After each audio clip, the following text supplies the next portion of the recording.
Good afternoon, ladies and gentlemen. Welcome to the Resero game stage. Hello.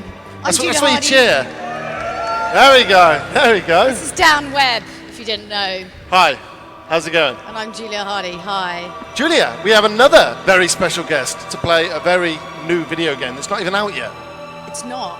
I'm quite excited, Yeah. actually, I have to say. It's going to be really, really cool. And so, who are you here? I mean, you presume as you're here, you're big Halo fans, right? You guys do not sound enthusiastic at all. You're pretty excited, right? That's better. Thank you. Because you know what? We've got from 343, we've got Mr. Frank O'Connor come to the stage! Come on down. Oh, come on! He's going to be answering everything Halo. Come on up. And Frank, some friends. you can just take a seat over there, Frank. Oh, hi. This is not weirdly intimidating at all, having these guys behind us. No, get away. You've got some bouncers. We have. It's really cool. Do you just bring them with you wherever you go, Frank? Can you turn his mic on? Oh. You just got to jack it up. There we go. Is the mic on? Treat me like a fool. Treat me. That's what I'm here for. Yeah. Yeah, these guys come with me everywhere. And they don't really fit in the cab very well. Yeah. So we have to go on the bus.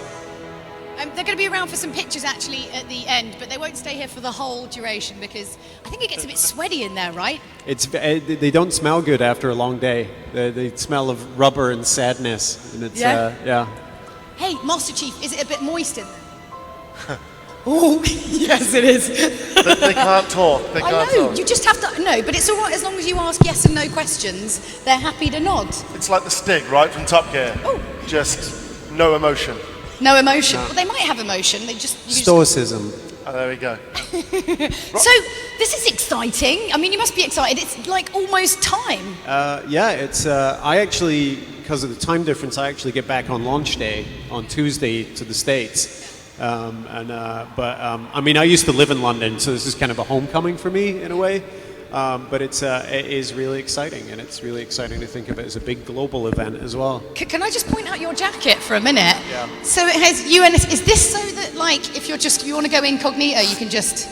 Yeah, and it comes with an Office of Naval Intelligence one that you can swap it out for. So. Really? So if you want to be like stealthy and blag your way into fancy you parties, can buy these now. Can you? Yeah, it's Muster brand. It's a German company. They make like Assassin's Creed stuff and Portal stuff, and it's all. They make their clothes in universe, so it's more like a prop than a a branded T-shirt. So that's cool. Oh, sorry, that just really freaks me out. So we're going to play through from Mission 1 with Frank and Julia just chatting. I'm going to play through the campaign. Can you kind of just set up Halo 5 Guardians for the people out there? Yeah, just if there's a few people at home who haven't got this thing. I imagine half the people in this audience have already been watching streams on YouTube anyway, but it takes place obviously quite a while after Halo 4. Chief is coming to terms with the loss of Cortana, and very early in the game, he goes AWOL, and Spartan Locke, who is a former Office of Naval Intelligence manhunter of sorts, is sent to track down the chief. And there's a lot of tension in that because the Spartan 4s, and Locke is a Spartan 4, look up to the Spartan 2s. So it's like being sent after your heroes and sent to bring them in. But that's just part of the story. The game takes a different direction quite early on, so there's been a little bit of bait and switch and a little bit of a red herring in the way that we've marketed it. So it's all true, all of that stuff is real, but it's just a part of the story. Yeah, see, I'm quite excited to sort of see how that kind of all pans out. I do like a good frenemies plot line.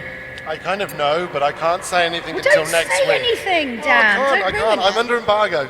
Well, you can't say anything. You'd still be spoiling it for people for years to come. I still don't say what happens at the end of Halo 4 until today. So, yeah, I've been avoiding it. So just while we're kind of going through this, like, why don't you explain a little bit about kind of what your day-to-day is like at kind of 343? Because I'm sure a lot of you guys out there would, if you had the choice, would love to work in gaming. So maybe just kind of give us a little bit of oversight of what you do. We'll just keep swapping them. Yeah, we'll keep swapping them. Somebody back there is not a fan of my voice, and I don't blame them. But so I'm the franchise development director. I work on the game story, on the extended fiction, on just about everything. We have action figures, we have weird German clothes, and so we just make sure that it all ties together. Somebody said, "Are you like the Kevin Feige, the Marvel guy who runs all their extended universe? Are you like that guy?" And I'm like, "Yeah, but broke and powerless." So yeah, but it's roughly the same job. You don't have a mic now, do you? So, Frank, you have an amazing career in the games industry. You started in London, you worked for Future, you worked on magazines. Yeah, yep. I worked on Future's first magazine, which was Amstrad Action. Oh, wow. And so I was a staff writer, so I had to review games. But I was also, I like to think of myself as an elite coder, because I had to type in, debug, fix, and occasionally change the type-in programs. That's how we used to get free demos, is you would sit and type in BASIC, the entire game code yourself. And so I used to work on that stuff. But we also had a audio tape with game stuff and demos and stuff like that on the tape to the front of the magazine. And that was Chris Anderson's company. He went on to run the TED conferences and all that stuff. So. I mean, just so much has changed over such a long time. I mean, it must just kind of blow your mind from like where you started to what you can actually do now. It does, but in a like cranky old man sort of way, because people will say, "Hey, wait, the MIP mapping on those textures and the anisotropic filtering is a bit off," and I'm like, "We used to have like single-colored sprites." And everything would flicker when you moved, and we couldn't do scrolling because that was too hard for a Sinclair Spectrum to do. So, in a way, it makes all games amazing to me. But knowing what goes into it, and actually all those really high expectations that players have, and their fussiness and their complaints, they drive us to make the games better and bigger and faster and smoother. So it's not. It might be a lot of complaining, but you know what? It does have a result. I mean, you get a lot more gaming done now. You don't have to wait for tapes. I don't get much gaming done at all. I tend to get a lot of games, try a bit of it, and then I have to go back to work. So that's one of the downsides. But I do play our game a lot, and I actually play it for fun, which is pretty sad. It's like if you were working in a movie and all you did was watch your own stuff. So. I mean, just games are just getting like longer now. We were talking about this on the podcast we were doing earlier. It's going to get to the point, I think, in a few years, you're going to, like, as a gamer, you'll probably manage like 2 games in a year, Well, I mean, if you look at something like The Witcher, or I don't even know where to start. So, and in fact, this is the first time I didn't buy Grand Theft Auto because I knew I didn't have time to just even see a tiny fraction of it. And I've never completed a Grand Theft Auto, and there's just so much content in it. And you compare it's $60 for a game in the States. If you go to a movie for 2 hours of entertainment, that's like $50 once you factor in popcorn and overpriced soda and all that stuff. So to get, literally in some cases years of entertainment out of a game is crazy. So I mean, I'm not really, as a gamer, it's fantastic that they get so much content for the money. It's when you've got to write about them and do them for a job, you don't get to play them. That's not, no one really cares. No one has any sympathy. First world problems, right? Too many games to play. Too many games to play. So, first of all, I just got to say, it does look absolutely spectacular. This is the best Halo cutscene I've ever seen. Yeah, this is there's only 2 cutscenes in the game that are CG. This one and one much later, but we also wanted to do something to transition directly into that part of the game. Somebody asked me this just last week, are cutscenes, what are they there for? Is it just a reward for the player? And it is, of course, and cutscenes historically tend to be prettier than the game. Some of it's just tech, like you've got more cycles that you can spend on polishing them up, but it's also really important, and it always has been since Donkey Kong. It gives you a moment to kind of sit back and chill. If you watch a horror film that never lets up, it's actually quite stressful, and you sometimes need a bit of levity or a break in that atmosphere, in that pacing, just to feel good about the experience and actually reflect on it. And get a drink. And eat some crisps, yeah. I think, because otherwise, we were talking earlier about why people get annoyed with QuickTime events, and it's usually because it's in a cutscene and you've got loads of crisps in your mouth or on your hand, and then suddenly you've got to do something. Cutscenes should be for just enjoying and just Yeah. and thinking about it. Yeah. Everything What that's- did I just do? How did it affect what I'm watching right now? And it's a nice little break. Yeah. And also, it's a great way to tell story that just doesn't make sense in game. So, Yeah. No, it's absolutely fantastic. I mean, what would you say, you know, in Halo 5, they're kind of the two features you're probably most excited about everyone getting a go on? I think, you know, the multiplayer is going to be, I think they start streaming multiplayer yesterday, and multiplayer to me is where I spend the bulk of my time. I'll spend, I mean, maybe 30 hours doing a couple of replays on Heroic and then Legendary. The thing that I really like about Halo 5 is the fact that it was built from the ground up for co-op. So you can play with AI, but you'll notice that means the levels are bigger. It means they're more complicated. There's more to explore, and exploring is the thing that I used to love most about the original Halo CE, was just being able to go find these beautiful little corners and relax. Those are in there, but the fact is that all of our levels are just much more elaborate, because we always guarantee that there are 4 sort of thinking creatures running around in it, and so it's spaced to accommodate that. And the AI accommodates it as well. You can be thinking you're really being sneaky and up in the rafters, and all of a sudden you've got a couple of jackals with jetpacks up there because they know where you're going. And because the co-op kind of main story mode, it's all drop in, drop out, so It is, yeah. So it's just so important, like getting your friends to if your friend to needs to go and anything. eat a packet of crisps, which Wait a minute. crisps used to be Golden Wonder when I lived back here, but now it's all Walkers, right? So yeah. Yes. So a packet of Walkers crisps, greasy controller.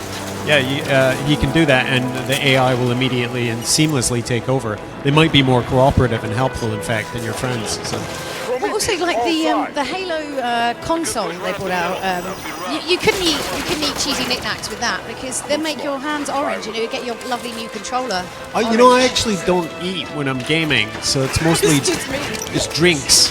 So it's like, you know, when you've got a glass of soda and a lot of condensation. So I end up with wet controllers, but it's a lot more hygienic than your disgusting grease-covered prawn cocktail nightmare chips. What I discovered is if you pile the crisps up really high, you can keep playing. Oh, you can just graze on them like some sort of beast. Yeah.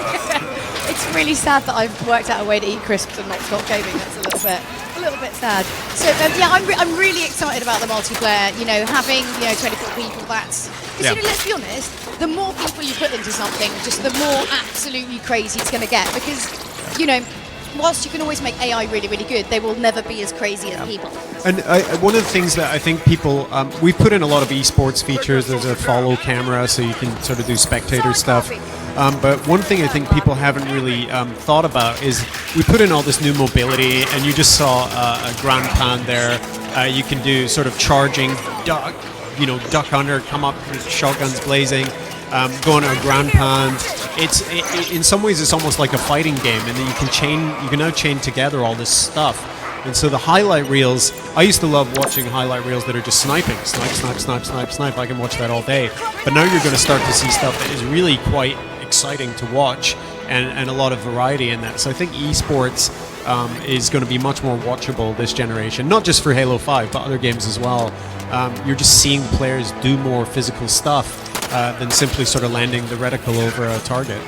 I mean, because obviously, Microsoft announced the $1 million for the Worlds, which is a huge thing. I mean, obviously, I presume esports was sort of kind of on the agenda, like when you were building it, to make it really good, to make it exciting. Yeah, it is, and in some ways, it's we had a lot of success with Halo 4. I think where people would agree with me is where we didn't have the best success was in multiplayer. And we tried to do some really cool and interesting things, but the problem was that they kind of made a game that was famously symmetrical and balanced and almost sterile in a way in its rule set. It added asymmetry to it, and it added imbalance to it, and there were slight things, but it forced us to realize that the core principles of Halo are more than just the sort of loot speed and magnetism. It's about that fairness and about those even starts, and it's about that symmetry. And we just, it's a mea culpa. We learned from that, and that's what we've absolutely ingrained in everything that's gone in our multiplayer experiences, with the exception of Warzone. Because if you want to do crazy, bizarre, and chaotic stuff, then Warzone's your mode, but Arena's where our esports focus is. So. Yeah, I mean, I think it's quite fascinating, really. I mean, the BBC just recently covered live the first ever esports thing. So it was League of Legends quarterfinals for the world. I mean, it just seems like mainstream media is kind of starting to. I mean, look, if darts is a sport, let's be honest, esports should be a sport, right? Absolutely. I think that there are a couple of issues, in my opinion, and this isn't Microsoft's opinion necessarily. The two issues for me with esports currently, and I think esports currently is really healthy and obviously on the rise. There's the stuff can be confusing to look at if you don't know exactly what you're looking at. You can't watch League of Legends tourney play unless you know what League of Legends is about. Now, something like FIFA, something like a Halo or Call of Duty, you can understand that. Like the red guys are shooting the blue guys, I get it, and so you can watch the score. So I think things need to be watchable, and we've obviously made that one of our pillars in our esports efforts. But the other thing is team allegiance right now is, okay, I like this team with a cool sounding name. But what I think it needs is real regional diversity, so that you have Birmingham versus Manchester, so that you have Scotland versus Australia, although that did not work out very well a few days ago, and make it about things that people can sort of have an affinity with and have an allegiance to. And I think that's where you're going to start seeing increasing rivalry, and it's not just going to be about specific players or specific teams. It's going to be about places and sort of regional pride. And I think we've seen some really interesting surprises. I was in China recently, and they've got some pro-level Halo players that just can't be on the scene because the market's a little bit closed there. So making it global, making it regional, and making people care about what they're doing and what they're seeing, I think is vital to the health of it.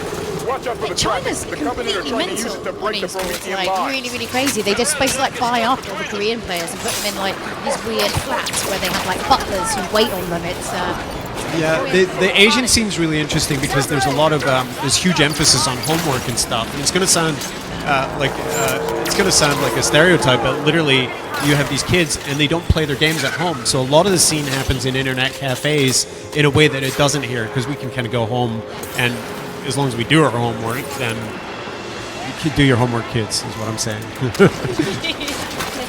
I don't know. I mean, with something like Halo, obviously, you were talking about this, but it's so important to kind of keep it very, very balanced. But how do you kind of keep it balanced whilst kind of keeping it fresh? That must be quite a tricky thing to manage. That's the biggest hurdle that any successful game developer faces, is what is it about your game that was successful, and how do you move that forward? Because realistically, if Halo CE was perfect, and a lot of people think it is, then the business model is just keep making new maps, or maybe even new modes. Of course it isn't. These things date. Competition comes out with better and newer ideas, and so you have to adapt, but you also have to be really, really careful not to break the thing that made it so beloved in the first place. And I've worked on Halo since 2003, so I've been on all but one Halo game, and we've made mistakes like that every single time. Halo 4's multiplayer gets a lot of heat, but when we launched Halo 2, immediately the day after, somebody launched a very successful site called Halo2sucks.com. So that kind of reaction isn't it's not unusual, and it's been a part of the gaming scene always. People are conservative about the stuff they love. I mean, because obviously the universe itself, not just the games, you've got like the TV show, like the books, like everything. How do you like kind of keep track on like all the different bits of the universe? Like, I mean, there's so much to put together. Do you have like some like really weird, like kind of sort of serial killer-esque pinboard with like all the stuff? And the I do, but that's a board full of my victims and prospective victims. But no, we have there's a thing called the Halo Story Bible that is sort of legendary now. It used to be a couple of ring binders, but now it's basically a big digital archive. And so if I want to know how big the Pillar of Autumn is, I just start typing Pillar of Autumn, and it'll autocomplete. It'll bring me all the specs. It'll show me all the places where that was. I can go to the 3ds Max and Maya models. I can go get the shaders for its engine effects and stuff. And that's how we do it. It's digital, but also to be super clear, I couldn't do that on my own. I have a good sized team that is, including a couple of people who know more about Halo than I do. And you have to if you're going to care for a franchise, or if you're going to care for a universe, you have to have good stewards. And I've been lucky enough to hire some really good people to help me. You should do like a kind of like Halo themed pub quiz, and whoever gets all the questions right gets a raise. Yeah. No, we can't do that because again, one of our guys, Kenneth, would be the CEO of the company by now. Based on that, Like on Halo trivia. That's amazing. Oh, I don't know. So, I want to kind of know a little bit more about the story and like how it's going to work. Obviously, without kind of revealing anything. But how's the story itself going to affect the gameplay? How's it going to sort of switch? Yeah. So you play as one of two teams. The story you find out very early. The story is about Master Chief and Blue Team. But you're not always playing as them. Sometimes you're playing as Team Osiris, but you're hunting them, and that's what you're talking about. And as you switch between teams, Blue Team are really stoic. They've worked together for decades. They know each other's behaviors and abilities inside out, and they're pretty taciturn. And you just watch them be this smooth-oiled machine. Team Osiris, this is their first big mission together. They're learning about each other. One of them is a linguist. She's translating things on the fly. A lot of the storytelling happens in the game, but also in specific relation to specific characters, to the point where if you go back and replay it again in co-op as a different character, you get a very slightly different perspective on the story, and that in itself is a first for Halo. Oh, that's fascinating. So there's an extra kind of level of kind of replayability there. Just to see it's not like choose your own adventure level of difference, but some of the differences are quite meaningful and important, and you feel differently about your experience if you're playing through as Vale, because she's really curious and she wants to discover more about the elite Sangheili culture, and so she's translating things and reading things. And if you're playing his Buck, he's just running around cracking wise and having a blast. So, I mean, how difficult must it be to? Because obviously, Master Chief is not a super emotional chap particularly. How is it? How do you kind of bring that kind of emotional element into the game when you're dealing with just you can't see the combination? You have to strike a balance between what the player wants to do and what the player needs to know. So there are little sort of granular challenges like that, but with the Chief in particular, you have to define him with the things that are happening to him and the people around him. And putting him in a squad made that much more simple this time in some ways. It creates its own challenges, but we're able to have these people who have a history with him relating to him, talking to him, and asking him questions, and hopefully asking him the kind of questions that the player would want to ask. And that's one of the ways that we always deal with narrative is, what does a player want to know right now? Yeah, I mean, everyone loves him. I have a bit of a cheeky question, which is that if Master Chief is, a kind of modified super soldier, he's tall, he's really big, but does that mean everything is larger on him? Yeah, but they are sadly, for the line of questioning, they're chemically suppressed. Their romantic urges. I mean, he only has to take a few weeks off to get back in the game, but yeah, no, they're mostly focused on war. See, these are the questions people need to know. You wanted to know the answer to that one, didn't you, Dan? Of course, I was just thinking that. You know what? I'm going to ask that. All right, I can tell you that is literally the first time anyone's asked that question, so I don't know if you should be proud or not. I kind of always suspected I lowered the tone, but no, I know. Are you all right there, Dan? You're not really doing any work. You're just playing Halo. Well, again, it's great. I'm getting into it. Like, I'm on the stage. I forget. So that's mission 1. Yeah. Done. Well, will be after the cutscene. Yeah. So basically, we were rescuing Dr. Halsey, who everybody knows from the Halo franchise. There's a lot of returning characters in this one, right? Lasky is back as well. Obviously Buck, which everyone loves, Nathan Fillion. Palmer there to call people eggheads and make players mad. Yeah. There's a lot. Yeah. This is actually quite a short mission, mission 1, because it's kind of an introductory mission. It's teaching you some basic game mechanics and just teaching you the rules. One of the weird things about making a sequel is you're not just getting the people who played Halo 1, 2, 3, and 4. You have new players coming in. This might be their first Halo game. It might be their first console game in some things. And also, this is the first Halo on a new hardware platform, so we always get a new audience. So you have to do a lot of training wheels in the mission, in the first mission especially. And you also kind of have to make sure that you're not going to bore people who know how to do all this stuff. So it's really hard. It's really hard to make games. Hard to, it's not really bore hard. everyone, but then not be too specific. And yeah, you're right. Actually, I completely forgot it's the first one. So you got all the people who left PlayStation to come to Xbox. Who just made the switch. Yeah, and we have people who are coming back to Xbox One who haven't had a console since the original Xbox, Wow. which I also accidentally call Xbox One a lot. But They're probably still playing Halo. yeah, probably still a LAN party right now. So yeah, when we finally shut down the servers for Halo 2 on Xbox Live, there were 14 or 15 people who kept playing, and the way it works is the server doesn't actually turn off until the last person leaves, and I think they kept it going for a month or something like that. It's insane.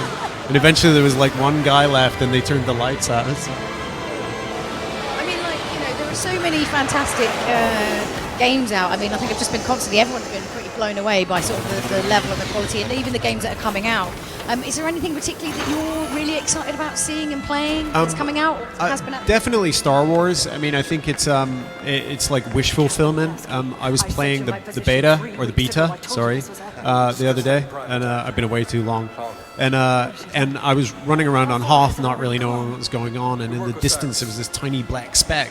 And all the stormtroopers on my team started panicking and freaking out. And all of a sudden, Luke Skywalker comes dancing in his black Jedi outfit with the green lightsaber, just destroying everyone. And I was actually scared of Luke Skywalker. So yeah, so I'm looking forward to that. Looking forward to Tomb Raider. I've gotten to play a lot of that, and that is turning out to be really special. But the reality is, like I said, I really won't have much time to play anything except our game, so which is kind of the irony of the more you work in video games as a job, the less video games you can play. I think it kind of depends on your role. Like if you're a designer, you want to play tons and tons of stuff so that you're getting a lot of ideas and inspiration. And yeah, I mean it is though, right? But I think my job kind of forces me into a corner in some ways because it's monomaniacally focused on this one subject. Games are getting longer as well. For a good example, it's not just the original game, it's everything after. You guys have already announced that with Halo 5, is it 15 maps? Yeah, I think so. And the main philosophy behind that is in the past we've had map packs that basically fragment the player base.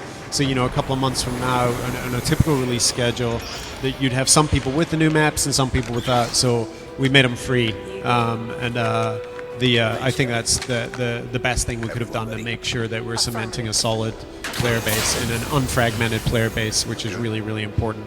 I think we made a lot of the right decisions this time around, and I think when you're a fan, you look at these things and say, well, that's really obvious. Why didn't you do that? It's just not that simple. The economics of it, for one thing. I think people think, why don't you just make maps free? Well, because 200 people had to work on that map for 6 months, and that costs money. So, but this is an investment in our game and in our fans, because people say this, and I think sometimes it's lip service, but without the fans, the game is nothing. And I don't just mean because they buy it or they support it, but because they're putting their gameplay into our matchmaking multiplayer system and creating a better experience for everyone else, and their rising skill and investment in that game makes it better for everyone else as well. And it's a little thing, but it has a huge effect on the health of your game, and a cyclical effect on the health of your audience. I don't think people are, obviously it's fantastic that they're free, brilliant, I think people started getting a bit annoyed with the DLC thing when it was clearly all you were downloading was like a 12K unlock file, and you were like, this was on the disc, it was here, it existed, and all you've done it like that. Unless it takes my computer a couple of hours to download, I'm like, that's not filing for money. Yeah, sometimes, we've actually never done that, just for the record, but sometimes even those guys where it looks evil, where it just unlocked the thing, but you don't know how the game was budgeted in the first place, right? The game, in some of those cases where you just unlock something that was on the disc, it looks awful, but the reality is, like, they had to budget the game, and let's just say, we'll simplify it. The game cost $100 to make, and they know that they have to make $200 profit. And one of the ways that they can do that in their business plan is by saying, okay, well, we'll put this team over here, and that will cost us another $25. And they just make those decisions. It does. Sometimes it looks and smells bad, but sometimes it's actually pretty rational underneath it all. I know. And players can vote with their. Yeah. I don't like it when I see that, but I understand it. It's crucial. Gaming is really, it's an expensive hobby or like a form of entertainment. I mean, don't get me wrong, I think a lot of games are really good value for money, but I mean, I certainly couldn't afford to buy every game that came out because it's a pretty expensive thing. So I'm always quite mindful of, gamers getting good value for money. I think sometimes people kind of lose sight of that a little bit. But what I wanted to do, because we've just been kind of chatting away, I wanted to chuck questions out to some of you guys in the audience. Because Not just that. No, what? If you ask a question, you will get tickets for Monday's launch of Halo 5. So we're doing a Halo launch live stream from London, and if you ask a question, you will get a ticket to that event, and that will be very special. And a +1 as well, so you don't have to go on And a your own. +1, so you can bring a mate. So, does anyone have a question? Hey, here we go. Right, I'm going to hop over here. Dan, do some work. I'm going to play Halo. That's my work. He makes out like he has such a hard life. It's such That's my rubbish. job. Hello, what's your name? Hello, my name's Anthony. A quick question. I know there was rumours of a Halo film many moons ago, and obviously now they're continuing the franchise. Is there any other thoughts or future plans of maybe doing another film? Obviously with the animation and the cutscenes coming along so far, I imagine the technology for it's there already, and obviously the base of people coming to look at it here. I'm nodding politely, but I can't hear you because the monitors are blasting Right, out. Halo film. Is it likely to be happening?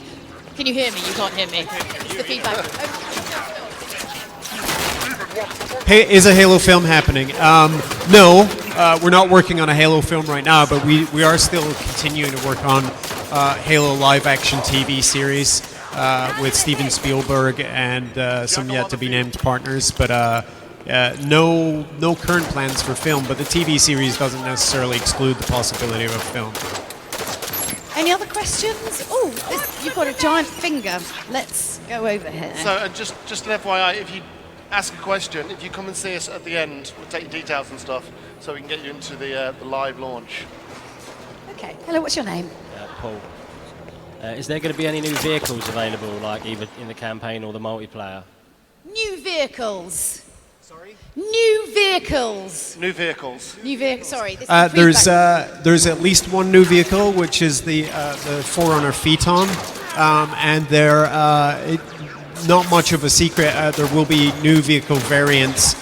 For example, a mongoose with a gun mounted on the front, and some other surprises that we'll unveil later. And Warthog fans will be very pleased, I think. Right. Any other We've got questions? specialist weapons this game as well, like one-of-a-kind weapons on every so often maps, right? Yeah, we have sort of legendary weapons hidden, including the original rocket launcher. Somebody already noticed that, and things that you can unlock and use in Warzone as well. And those in Warzone, weapons that you unlock do behave differently. I talked a lot about symmetry and balance, but in Warzone, those rules are out of the window. That Warzone is for insane chaos. Okay. Right. What's your name? Gareth. And what's your question, Gareth?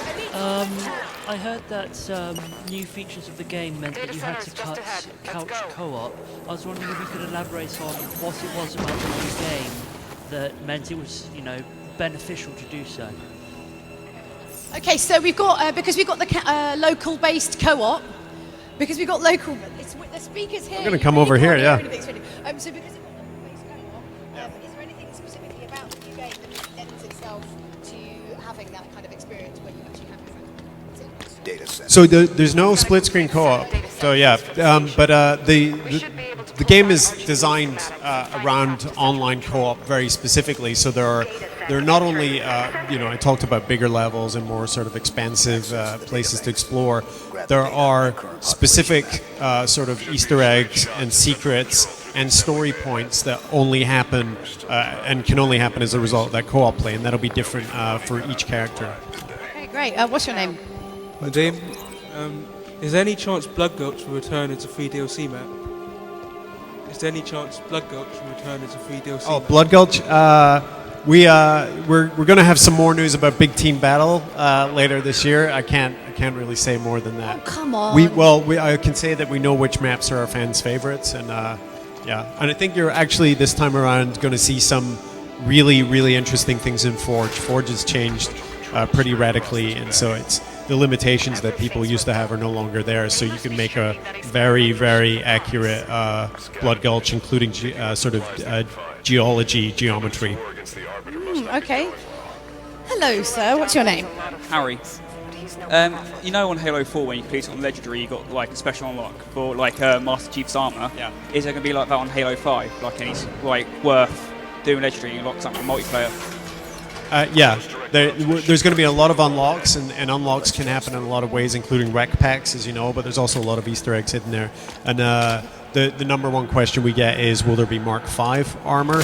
And I can say that we are very aware of the kinds of things that people like, and the kinds of things people like are in there. Hint, without committing to anything. That's my whole job. Right, who's next? So how many was that? That's 5 questions so far, so we got 5 more to ask. Hello. My name is Joe. What are we going to find out about the Guardians that are in Halo? The nature of the Guardians is revealed by the end of the game, and I think we talked about Locke and Master Chief's rivalry in this game. I think by the time the credits roll, Halo fans are going to be sitting asking themselves some really big giant questions about the state of the universe, and not just like, did Chief survive or didn't he survive? It's like, what happens next? And it's not a cliffhanger, not like Halo 2. It's a fundamental shift has happened in the very nature of our universe by the end of the game, and the Guardians are clearly explained by that. Wow. Okay, we've got 4 more questions. What's your name, sir? Anthony. The question is also related to the Halo Wars franchise. It's good to see that the fact that they're continuing the Halo franchise itself, but will there be a continuing of the Halo Wars with Halo Wars 2? Any development on that? And is there any news about where that leads into it? Halo Wars 2 is, I have a build of it on my desk, and it's actually pretty, normally at this stage of development, things are pretty rough and clanky. Halo Wars 2 is, even right now, performing beautifully, is already super fun, and it's starting to look gorgeous. So I think we'll reveal more about that, obviously, sometime after the launch of Halo 5. But Halo Wars 2 is, I mean, the team that we're working with here in England is, I think, the best in the business, and I think one of the reasons that there hasn't been a Halo Wars sequel until now is because Ensemble was amazing, and they ceased to exist, and we kind of had to wait until the right team was available to make the most of it, and I think people are really going to dig it. I think hardcore RTS fans are going to love it, but also idiots like me who can't really manage that stuff are going to find some really interesting things in that game. Cool, right, 3 more questions. Adrian. From Halo 1 to Halo 4, you had a lot of terminals you can find. They've gotten better. Halo 4, you had videos. Would that be getting more immersive, delving more into the story and the history of Halo? Yeah, we have a system of stuff hidden throughout the game where you'll find these sort of audio logs and interesting sort of tidbits in the fiction. There's some other stuff that I haven't talked about that's hidden in there, and I think here's a really weird thing, but which I personally love. There are also areas in the game, and you'll see this because it's off the beaten track, and sometimes it's going to have a skull hidden in it. Sometimes it's just going to be, it might have an audio log hidden in it. But also there are areas to just go explore, because people like driving their Warthog in weird places. People like going to see if there's a rocket launcher behind the waterfall. I can tell you right now, there should be a rocket launcher behind every single waterfall in every single video game. And so far, and I haven't found all the waterfalls, there are none. Not a single rocket launcher behind a waterfall, and I've complained about it a lot. All right, what's your name? Peter. And what's your question, Peter? Halo Online's in the works, and I think Halo 2 is going to be on, Halo Wars 2 is going to be on Windows 10. When's Halo 3 PC going to get greenlit? Halo 3 PC? Yeah. Literally no plans right now. I got a bunch of booze already. Sorry for you. There's no plans right now. It's not out of the question, but nobody's working on that right now, and there's no plans. But he's right, Halo Online uses a lot of core Halo 3 principles, and the Halo Online in Russia is not the same thing as if Halo Online came to the States. They would be markedly different things. Hey, did you have a question? Matt. Will the Halo 5 game explain anything that happened in the Halo Escalation comics via Master Chief and the Didacts? So some of the Didact's fate has been explained in the Halo Escalation comics. I think it's safe to say we are not completely done with the Didact yet. I can't really say any more than that. I do not expect to find out much more about the Didact in this game, but you'll find out elements of plot that will make you ask even more questions about the Didact. Well, I think that's our 10 questions. So you guys who I ask questions, make sure you come and see us at the end, because you are now officially invited to the Halo launch party, which is quite fancy. You can see what a glitzy, glamorous gaming event looks like. So I just want to give props to London Comic-Con, because I do San Diego Comic-Con every year, and there's a tradition in the Halo Q&A where people will line up and someone will always completely waste the question. And it's usually, will there be multiplayer in Halo 5 or something like that? Yeah, is Master Chief in it? So I just got to give a round of applause to London Comic-Con for having all valid questions. It's a first. You didn't suck at question asking, so you've pleased Frank. That's fantastic. And why don't we hop back on the stage? I think we're going to have the guys coming out in the suits as well in a minute for some pictures as well, if you guys want any pictures. And of to course, escort Frank off as well. and also right? to escort him off, because you guys look dangerous, right? So that's great. And don't forget to give us your name and addresses so we can get you down to the party on Monday. And that was Halo 5. You did nothing. I did. And, So that was great. I get to play Halo for another 45 minutes while you guys chat. Yeah, thanks. All right. Well, can we have a big round of applause to Frank from 343, Frank O'Connor, for coming in and asking all the questions. Obviously, really, really excited. Make sure you go out and check out the live stream on Monday, and of course, get the game. Is that the Xbox UK channel, right? That is the Xbox UK channel. Will be live streaming from the event. So yeah. Excellent. Thank you very much, Frank. Thank you very much, folks. We'll be back in 6 minutes. We'll be chatting to the Deus Ex Mankind developers. So please do stick with us. Thank you.